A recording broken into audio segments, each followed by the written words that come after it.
Assalamualaikum warahmatullahi wabarakatuh. Kami dari kelompok 4 Pancasila yang beranggotakan 5 orang. Perkenalkan, nama saya Aulia Kaitan. Nama saya Hafizah Nabila Hamsyari. Nama saya Najma Sabita. Nama saya Nabila Widya.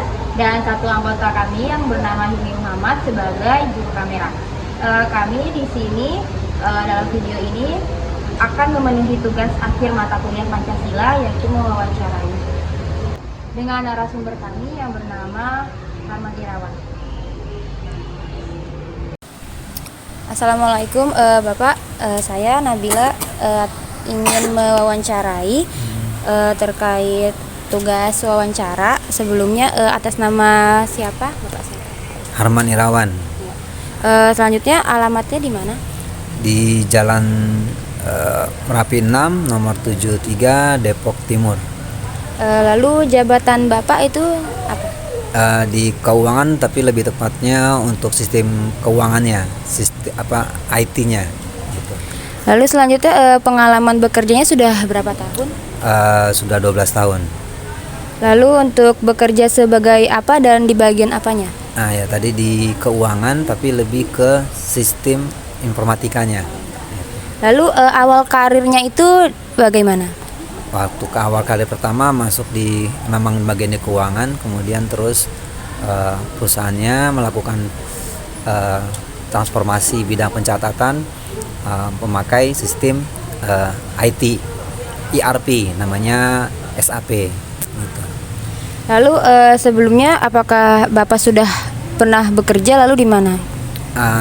Enggak, ini tempat pertama kalinya di sini, di Aneka Gas ya. Baik. Selanjutnya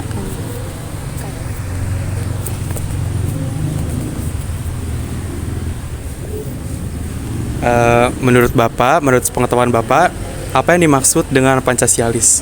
Oke, Pancasilais itu jadi ini seperti ISIS yang lain ya. Ada kayak liberalis, nasionalis, kemudian ada komunis. Nah, ini ada Pancasilais, artinya kalau Pancasilanya itu sendiri adalah sebuah ideologi Pancasila yang kita tahu semua ada 5 dasar.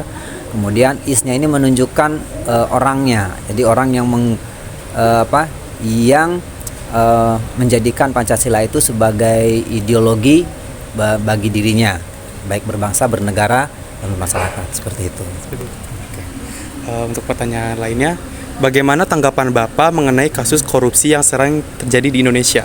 Oke, kalau untuk kasus korupsi sepertinya kita trennya masih tinggi ya, kasus-kasus korupsinya itu, apalagi kalau untuk korupsi di kita ini sistemnya seperti tebang pilih gitu, jadi tajam ke bawah tapi tumpul ke atas. Dan kasus korupsi itu juga melihat seperti kayak yang dipolitisir, artinya orang-orang tertentu yang apakah itu dia sebagai lawan politik atau apa itu semacam tersandera oleh kasus korupsi. Sementara kalau yang rekan atau sebagainya itu tidak. Jadi untuk korupsi mungkin secara kasus kita masih cukup tinggi, dan mungkin sekarang ini malah kasusnya lebih berani ya. Jadi bukanlah jangan level di kepala daerah atau di legislatif, di eksekutif, tapi juga ya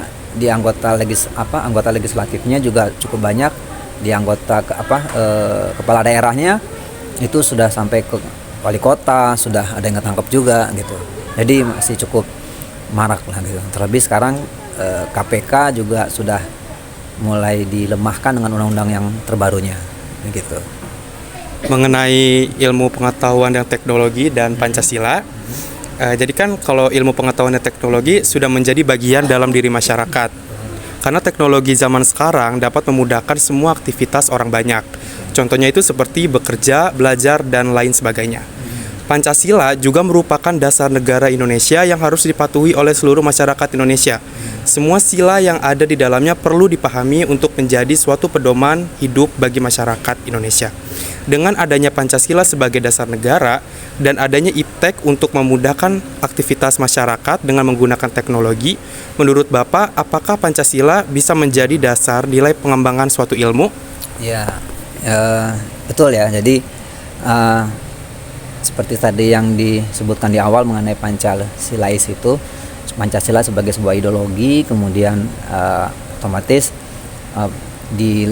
dijalankannya, dipegangnya dalam setiap kegiatan. Dalam hal ini, dalam hal kemajuan teknologi, ya bisa diimplementasikan juga gitu ya, nilai-nilai Pancasilanya, dalam artian penggunaan teknologi itu yang paling mudah lah ya, karena di ini UMJ kampus Islam, nah itu kan ada ketuhanan yang Maha Esa-nya.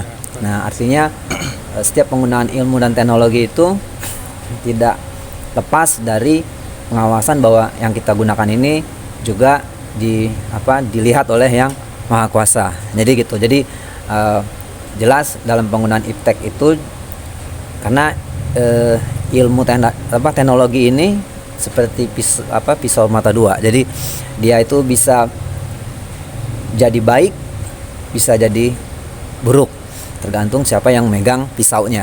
Nah, begitu. Jadi kalau orang yang menggunakan seorang Pancasilais gitu, maka dia akan menggunakan sistem teknologi ini dengan sebaik-baiknya untuk kemaslahatan berbangsa, bernegara, dan bermasyarakat. Seperti itu. Apakah iptek dapat memberikan dampak yang positif dan negatif bagi pekerjaan Bapak? Oke, nah ini masih ada hubungannya pertama tadi berarti ya, yang sebelumnya ya, mengenai informasi teknologi. Kebetulan memang saya seperti saya sebutin tadi di keuangan, tapi saya lebih ke sistem informasinya. Nah, dengan penerapan sistem informasi di setiap perusahaan itu akan mengurangi potensi setiap karyawan, setiap orang itu berbuat curang. Karena semua, kalau sebelum menggunakan sistem itu kan pencatatannya manual. Nah, pencatatan manual ini bisa potensi untuk manipulasinya cukup tinggi. Nah, dengan implementasi ERP yang kebetulan saya di situ pakai SAP, nah ini bisa mengurangi potensi kecurangan itu, karena setiap yang transaksi yang terjadi di perusahaan itu tercatat dan langsung secara real time itu akan masuk ke dalam laporannya gitu. Jadi sistem iptek atau sistem teknologi itu bisa mengurangi tindakan korupsi itu sendiri begitu. Berarti dapat memberikan dampak yang positif bagi pekerjaan Bapak gitu ya. Betul sekali. Oke, untuk pertanyaan selanjutnya, dengan semua pertanyaan dan pembahasan yang sudah kita lontarkan, apakah Bapak bisa memberikan kritik dan saran untuk tugas wawancara kami? Oke, ini berarti tidak terkait hanya dengan masalah Pancasila, tetapi juga masalah tugasnya ini ya. Oke, kalau saya kasih boleh saran, karena ini kan pertanyaannya ada Pancasila tapi ada irisannya dengan informasi teknologi ya. Nah, kan sudah paham nih. Sejak kita kasus COVID kemarin sebenarnya kan adik-adik kan waktu lagi sekolah kan juga sudah mulai daring kan. Nah, artinya untuk tugas-tugas seperti ini, untuk mungkin buat kedepannya kalau ada tugas macam ini, jika tidak menurut saya itu sudah bisa lakukan juga secara daring gitu. Jadi baik kalian yang melakukan wawancara maupun yang diwawancara lebih punya waktu yang fleksibel, ya kan, bisa kapan aja gitu. Kalau kayak betul kayak sekarang nih, sekarang dimana musim hujan gitu ya, nah kebetulan tadi pas lagi liwat bisa mampir. Nah, kalau enggak repot juga kan, ada dia mau keluar juga susah gitu. Jadi untuk tugas ini saran saya itu ya kita manfaatkan teknologi yang sudah ada ya, kita manfaatkan teknologi yang sudah ada. Kalau memang itu bisa dilakukan secara daring, kan banyak tuh, bisa pakai Zoom, pakai Jimit ya kan, waktu lagi sekolah itu kita manfaatkan gitu. Nanti kalau umpamanya ada perlu bukti kan nanti bisa ada recordingnya, ada di screenshotnya gitu. Begitu. Jadi untuk sarannya itu. Ya. Oke Pak, terima kasih sudah mau menjadi objek wawancara kita.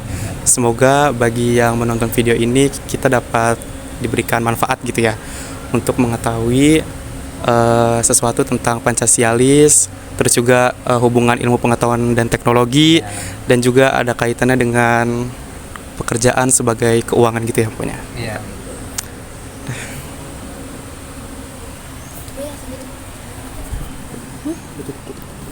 Mungkin terima kasih Pak atas waktunya dan wassalamualaikum warahmatullahi wabarakatuh. Waalaikumsalam warahmatullahi wabarakatuh.